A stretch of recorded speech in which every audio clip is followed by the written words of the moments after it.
Hello বন্ধুরা, আসসালামু আলাইকুম। কেমন আছেন আপনারা সবাই? আশা করি ভালো আছেন, সুস্থ আছেন। আমিও আপনাদের দোয়ায় আল্লাহর রহমতে অনেক ভালো আছি।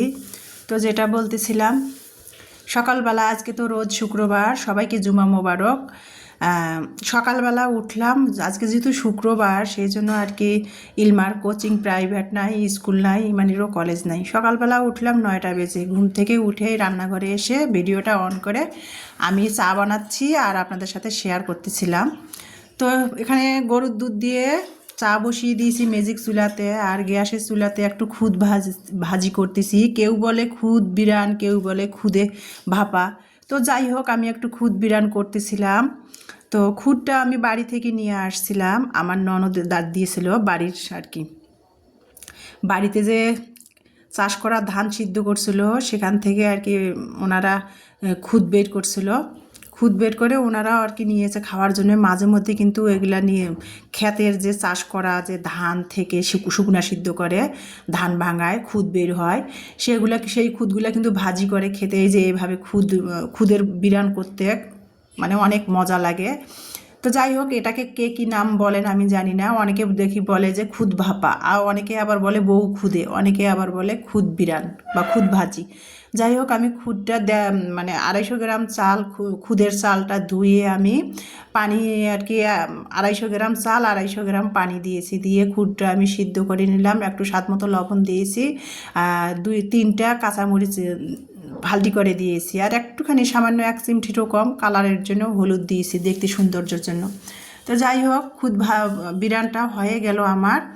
আর এখন আমি আর কি খালি এই খুদ বিরানের সাথে কিন্তু শুটকি ভর্তা হোক বা ধনিয়া পাতার চাটনি হোক বা আলু ভর্তা হোক দিয়ে কিন্তু খুদ বিরান খেতে অনেক মজা লাগে। তো একটু ধনিয়া পাতা, শুটকি যেহেতু বাসায় শেষ হয়ে গেছে, একটু ধনিয়া পাতার ভর্তা বানিয়ে নিলাম। ধনিয়া পাতার ভর্তাটা কীভাবে বানালাম সেটা তো আপনারা দেখতেই পেয়েছেন। রসুন কুচি, পেঁয়াজ কুচি, কাঁচামরিচ দিয়ে আমি একটু সরিষার তেল দিয়ে টেলাই নিয়েছি। নিয়ে কাঁচামরিচ, পেঁয়াজ, রসুন টেলাই নিয়ে ওই যে কুচি করে ধনিয়া পাতা ধুয়ে কেটে দিয়ে সেলে একসাথে সব কিছু হালকা করে একটু টেলাই নিয়েছি ফ্রাই প্যানে। নিয়ে আমি স্বাদ মতো লবণ দিয়ে মাতৃর বাটনাতে ভর্তাটা বানিয়ে খুদ বিরানটা সকালে নাস্তা খেয়ে নিলাম।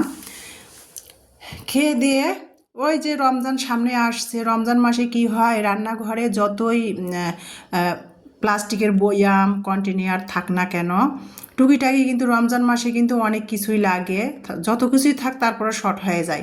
দেখা যায় ডাল বা বেটে রাখতে হয় বা বিভিন্ন খাবার দাবার রাখার জন্য শর্ট পড়ে যায়। তো আছেও, যদিও আছে তারপরে কিন্তু আমি কিছু প্লাস্টিকের বয়ম বাটিগুলো কিনেছি। আর এই বয়ম বাটিগুলো কিন্তু সবগুলো 30 টাকা করে পিস নিয়েছে। মার্কেট থেকে যদিও কিনেছি, হরেক মাল ফেরিওয়ালা নিয়ে আসে। তো আমার বাসার সামনের তো পুরাটা ফ্যামিলি বাসা, অফিস না, অফিস বাসা ফ্যামিলি না, এখানে ফেরিওয়ালা আসে না। তো মার্কেট থেকেই আমি কিনেছি। একটা বয়ামগুলা 30 টাকা 50 টাকা করে নিয়েছে। মানে যেমন প্লাস্টিকের বয়াম সে তার উপর নির্ভর করে দামগুলো নিয়েছে। তো রমজানের জন্য আমি কিনেছি, বেশি দামের মধ্যে কিনি নাই আর কি, কম দাম 30 টাকা 50 টাকার মধ্যেই কিনেছি। তো যাই হোক, সেগুলো আপনাদের সাথে শেয়ার করে দিলাম। কিনেছিলাম আমি 3 দিন আগে কিনে নিয়ে আসছিলাম। তো সেগুলো রান্নাঘরে পড়ে রয়েছে, সেগুলো আজকে বের করলাম ধুয়ে পরিষ্কার করে। যেগুলোর জন্য কিনেছি সেগুলো ভরে ভরে রেখে দিব বয়মগুলাতে। আর এখানে আমি আজকে যদি শুক্রবার, রোজ শুক্রবার, আমি 15 দিনেরও বেশি হয়ে গেছে, প্রায় 20 দিন হয়ে গেছে চুলের মধ্যে কোনো প্যাক লাগাচ্ছি না। যদিও আমি সপ্তাহে সপ্তাহে চুলে না হলে 10 দিন 12 দিন পর চুলের মধ্যে প্যাক তৈরি করে লাগাই, হাতে বানিয়ে প্যাক লাগাই। তো লাগা হচ্ছে না, তো ভাবলাম যে একটু গরম পড়েছে, একটু চুলের মধ্যে প্যাক তৈরি করে দেবো। তো চুলের মধ্যে প্যাকটা তৈরি করার জন্য প্রথমে রাস্তা থেকে আমি ইলমাকে যে সকালে কোচিংয়ে নিয়ে যাই, রাস্তার কিন্তু 2 ধারে কিন্তু ছোট ছোট জঙ্গলের গাছ ফুটে বের হয়েছে। তার পাশেই কিন্তু ছোট ছোট কালো কেশরের গাছ আর কি হয়েছিল, সেগুলো চোখে পড়েছিল, সেগুলো আমি নিয়ে আসছি। আর কালো কেশরের গাছটা কি উপকার, কি উপকার সেটা কম বেশি সবাই জানেন, যেহেতু এখন সোশ্যাল মিডিয়াতে সব কিছুই আর কি সবাই শেয়ার করে। তো কালো কেশরটা চুলের মধ্যে দিলে হয় কি, চুলের গোড়া মজবুত হয়, চুল কালো হয় আর কি, চুলের খুশকি দূর করে। তো কালো কেশরটা আমি রাস্তা থেকে তুলে নিয়ে এসেছিলাম, নিয়ে এসে কালো কেশরটা ভালো করে ধুয়ে পাটার মধ্যে বেটে নিলাম, আমলকি বেটে নিলাম, একটা পেঁয়াজ বেটে নিয়েছি। আর আজকে মেথি ভিজাইতে ভুলে গিয়েছিলাম, সেজন্য আর মেথিটা বাটা হয় নাই। তো চুলের প্যাক তৈরি করার জন্য কালো কেশর, আমলকি, পেঁয়াজ, রাতে টক দই বানিয়েছিলাম, টক দই, ডিমের সাদা পানিটা দিয়ে প্যাকটা তৈরি করে চুলে লাগালাম।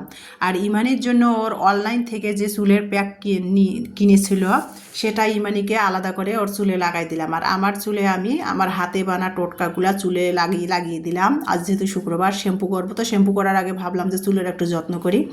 তো সেটা লাগিয়ে নিয়ে রান্না করতে আসলাম, যে চুলে আধা ঘন্টা চুলের মধ্যে প্যাকটা লাগুক, ততক্ষণ আমি রান্না করি।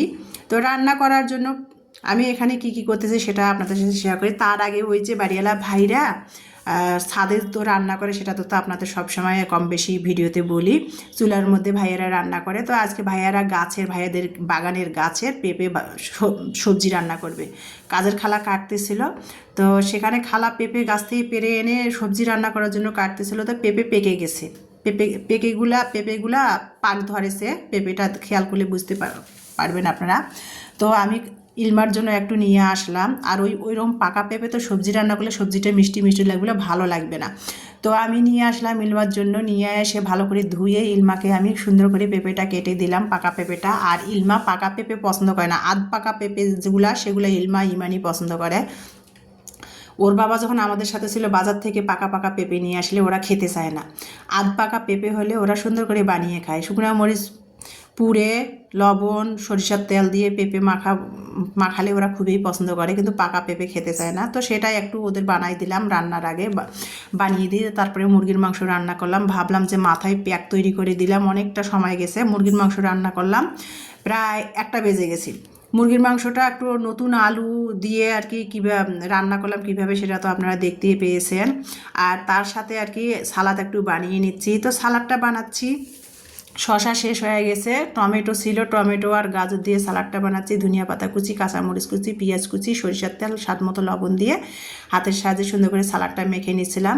আর মুরগির মাংসটা রান্না করতে যেয়ে আমার গ্যাস ফুরিয়ে গেছে।